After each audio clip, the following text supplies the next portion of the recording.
Je suis un enfant trouvé. Mais jusqu'à 8 ans, j'ai cru que, comme tous les autres enfants, j'avais une mère. Car, lorsque je pleurais, il y avait une femme qui me serrait si doucement dans ses bras, en me berçant, que mes larmes s'arrêtaient de couler. Voici comment j'ai appris qu'elle n'était que ma nourrice.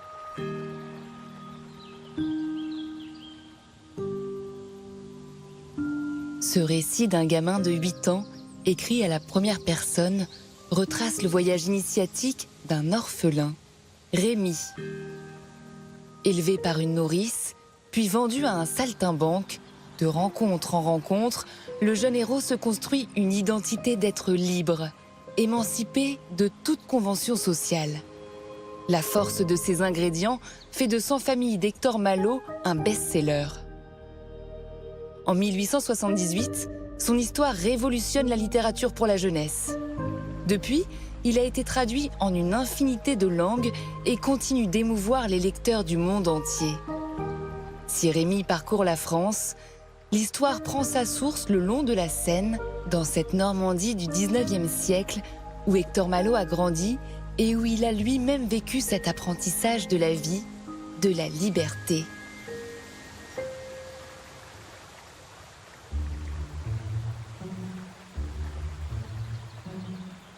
Dans l'un des méandres de la Seine, à l'ouest de Rouen, la Bouille. Un petit village coincé entre le fleuve et la haute falaise de craie blanche. Avec son port, au trafic maritime dense au 19e siècle, le patelin est en lien avec la mer quelques boucles plus en aval. Cet air marin qu'il a connu dans sa prime jeunesse insuffle à Malot son goût pour l'aventure qui fait le sel de Sans famille. Il y a toujours un bateau qui vient à la Bouille. Les gens viennent à la Bouille, prennent le bac, comme au 19e. Et alors à l'époque d'Hector Malot, le bac c'était un bac à rames, avec des immenses rames. On a du mal effectivement à imaginer qu'on voit un fleuve tout calme et 2 fois par jour, la marée se fait ressentir. Le fleuve baisse de 2 mètres à peu près. Et puis il y a de temps en temps, en grande marée, le Mascaret, qui à l'époque d'Hector Malot était beaucoup plus puissant qu'aujourd'hui. Le Mascaret, cette vague qui se forme quand une forte marée montante se heurte au courant du fleuve, inonde parfois le village tout entier. Il nourrit l'imaginaire collectif des Bouillés qui aiment rapporter le miracle de la naissance du petit Hector en mai 1830. Il y a eu un bateau avec son mât de Beaupré qui est à l'avant du bateau, qui a fait une mauvaise manœuvre et qui aurait cassé la fenêtre du nouveau-né. Les Bouillés se sont réunis sous la fenêtre et ils ont dit cet enfant-là a vraiment une destinée peu commune. Il aura un destin, il va voyager, il est appelé par l'aventure. Enfin, en tout cas, ça a marqué les mémoires et c'est devenu une sorte de légende dans le village.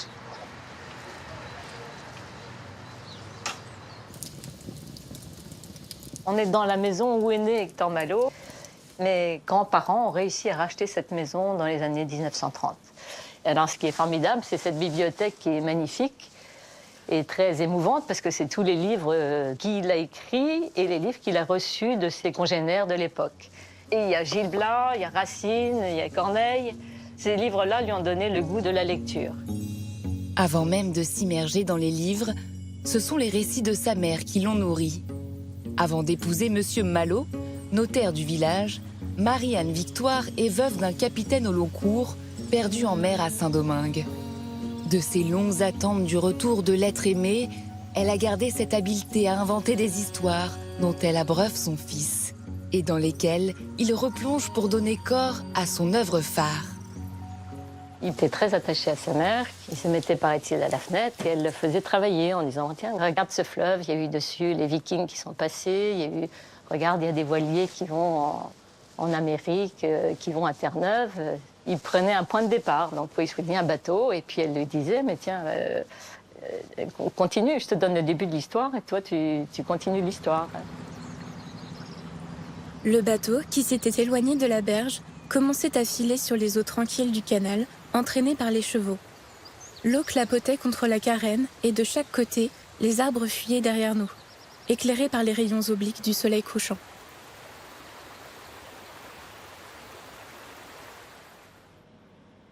Sa mère est surtout celle qui le pousse à devenir écrivain.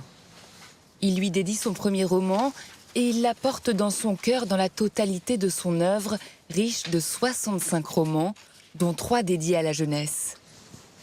Quand il écrit Sans famille en 1878, Hector Malot est père à son tour. Il fait de sa fille sa muse et sa première lectrice. Une des raisons du succès de Sans famille, c'est que Hector Malot a écrit ce roman pour sa fille Lucie. Il lui lisait tous les soirs les chapitres. Il voyait la réaction de sa petite fille. Quand j'envisage la place que l'enfant tient dans la vie, je ne peux pas trouver démesurée celle que je lui ai donnée. Tout ne part-il pas de l'enfant? Tout n'y mène-t-il pas?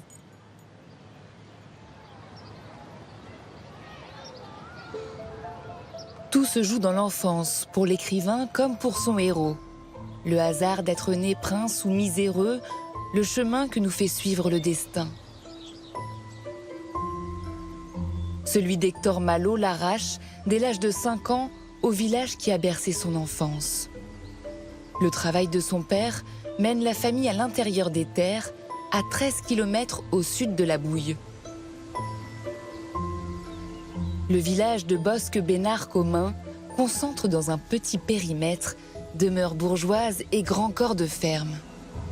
Ici, l'écrivain en herbe fait l'expérience de 2 mondes qui se côtoient, humble paysan et riche industriel.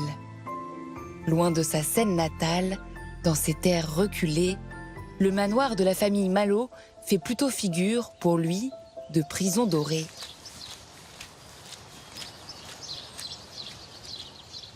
Heureusement, dans un grenier, jetés en tas, se trouvaient 10 ou 12 vieux bouquins que leur misérable couverture usée avait fait reléguer là. Combien d'heures ils m'ont fait passer sous l'ardoise surchauffée ou glacée, charmé, ravi, l'esprit éveillé, l'imagination allumée par une étincelle qui ne s'est jamais éteinte. À partir de là, il va explorer une deuxième richesse qui est là, tout l'espace naturel qui environne la maison. Le petit Hector s'est dit, mais moi aussi je suis un Robinson ici. Je suis un Robinson, je suis tout seul au milieu de la nature. Et alors on fabrique des cerfs-volants, on fabrique des petits bateaux avec des éléments naturels, et donc il a le droit de dépasser l'espace familial pour aller jusqu'à la mare qui est à quelques pas plus loin. Quand le jeune Hector s'échappe pour rejoindre ses camarades de jeu des fermes voisines, il découvre une réalité sociale qui le marque à jamais. À la fois isolée et proche de Rouen, la commune de Bosc-Bénard-Commun voit certaines femmes de paysans proposer leurs services en tant que nourrices. Elles élèvent en toute discrétion les enfants orphelins déposés à l'hospice de Rouen, à la ville voisine. Certaines années, on en compte jusqu'à 900. Autour de cette mare, Hector Malot se lie d'amitié avec l'un de ses enfants abandonnés.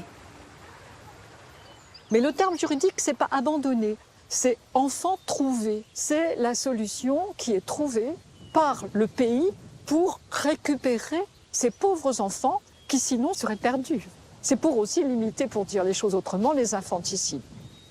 On va leur changer leur identité, c'est un nouveau nom, un nouveau prénom, mais c'est aussi un numéro sur une espèce de collier en plomb.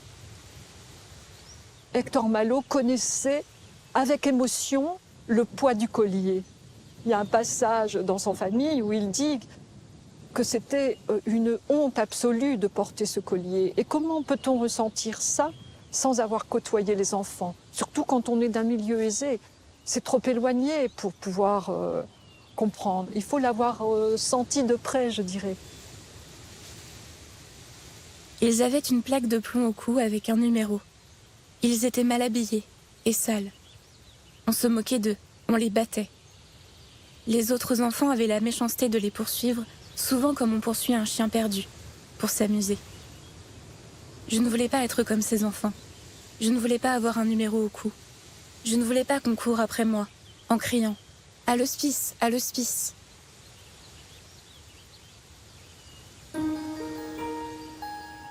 Cette campagne de Bosc-Bénard-Commun reste pour Malot synonyme d'une enfance bafouée. surtout lorsqu'il vit, dans sa propre chair, la blessure de l'abandon. En 1839, son père l'envoie en pension dans la ville de Rouen. L'Institut, qui accueille le futur écrivain, se trouve dans le quartier historique proche de la majestueuse cathédrale et non loin du palais de justice. Au lieu de pouvoir à l'époque, la capitale normande voit passer les élites de la bourgeoisie et il est de bonne loi de devenir homme de loi. Jusqu'alors, il a été élevé assez librement, un peu de manière sauvage, et son père s'est quand même fâché en disant « il est quand même temps d'être sérieux ». Le père de Malo, il était lui-même notaire. On était dans une famille d'ailleurs où beaucoup étaient notaires. Ça semblait à peu près naturel pour un bon père de famille, finalement, de voir son fils suivre ses traces. Donc il fallait faire des hommes, au sens où on entendait à l'époque, donc des gens quand même capables de supporter les rigueurs de la discipline, de se forger le caractère, d'avoir un tempérament de chef d'une certaine façon. Donc de père de famille aussi, donc avec tous les pouvoirs que ça allait impliquer. Pour ce faire, Malo étudie dans le lycée de la ville, aujourd'hui appelé le lycée Corneille. Dans le carcan d'une éducation trop rigoriste, Hector Malo se plaît à se rêver désinvolte, à l'image de son héros. Il vit mal les rigueurs et surtout il vit mal l'enfermement. Pour lui, en fait, l'école ne forge pas vraiment les caractères. Elle apprend plutôt à obéir, à être dans les règles.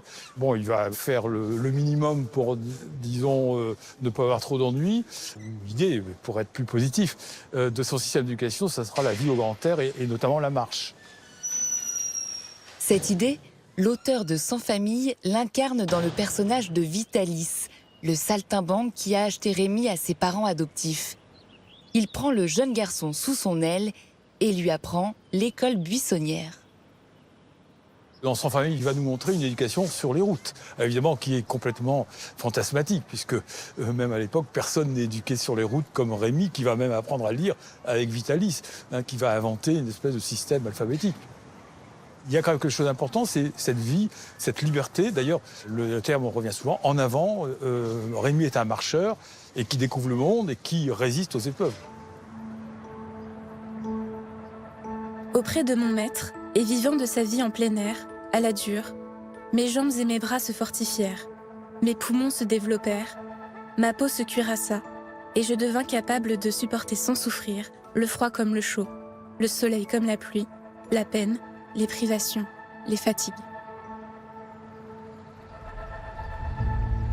Pour l'écrivain qui aspire à l'ère du large, la ville de Rouen offre une ouverture salvatrice sur la Seine. Cette échappée vers la liberté, Hector Malo l'insuffle à son héros Rémi. Mais c'est à tous les enfants qu'il la souhaite, à commencer par sa fille Lucie, à qui il s'adresse dans le prologue de Sans famille. Pendant que j'ai écrit ce livre, j'ai constamment pensé à toi, mon enfant, et ton nom m'est venu à chaque instant sur les lèvres.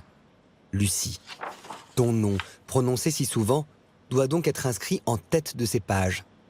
Je ne sais la fortune qui leur est réservée, mais quelle qu'elle soit, elles m'auront donné les plaisirs qui valent tous les succès, la satisfaction de penser que tu peux les lire, la joie de te les offrir.